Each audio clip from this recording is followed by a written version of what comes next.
পশ্চিম দিকে থুতু ফেলা বা পা দেয়া জায়েজ আছে কিনা? পশ্চিম দিকে থুতু ফেলার ব্যাপারে ইবনে হিব্বান, মুসাদরাকে হাকিম সব বিভিন্ন হাদিসের কিতাবে একটা হাদিস আছে, মান তাফালা তুজাহাল কিবলা জাআল ইয়াউমাল কিয়ামাতি ওয়া শাক্কুহু মাইল আও কামা ক্বালা আলাইহিস সালাম। যে ব্যক্তি কিবলার দিকে থুতু ফেলবে, পশ্চিম বলে কোনো কথা নাই, কিবলা যেদিকে থাকে, আমাদের জন্য কিবলা পশ্চিম, পশ্চিম দিকে বা কিবলার দিকে যে থুতু ফেলবে, কিয়ামতের দিন কোন কোন বর্ণনায় আসছে অতাফালাতুহু মা বাইনা আইনাই, যে তার থুতু কপালে নিয়ে এসে উঠবে, অর্থাৎ এটা গুনাহের কথা। এজন্য ইচ্ছাকৃত কিবলার দিকে কি করা যাবে না, থুতু ফেলা। আচ্ছা, এই জিনিসটা কি আমাদের খেয়ালে থাকে বলেন? থুতু ফেলান দরকার, ফেলে দিছি, পশ্চিমে গেছে না পূবে গেছে, উত্তরে গেছে না দক্ষিণে গেছে, কারোর খেতে গেছে না গায়ে গেছে, দেখার কোনো খবর নাই। মুসলমান এত বেদিশা হবে না, বেহুশ হবে না। মুসলমান যা করবে হিসাব করে করতে হবে, কারণ তাকে জান্নাতে যেতে হবে। এখন থেকে হিসাব করবো তো ইনশাআল্লাহ। এটা গুনাহের কথা, এই গুনাহটা অনেকে জানে না।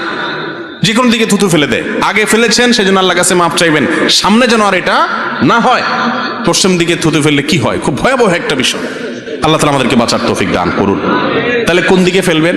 থুতু ফেলার জন্য সবচেয়ে উত্তম এবং সুন্নাহ হলো নিজের বাম দিকে নিচের দিকে, নিজের বাম দিকে নিচের দিকে যদি ফেলানোর জায়গা থাকে। বাম দিকে পরিবেশ নাই, ডান দিকে ফেলেন, তবে নিচের দিকে ফেলবেন।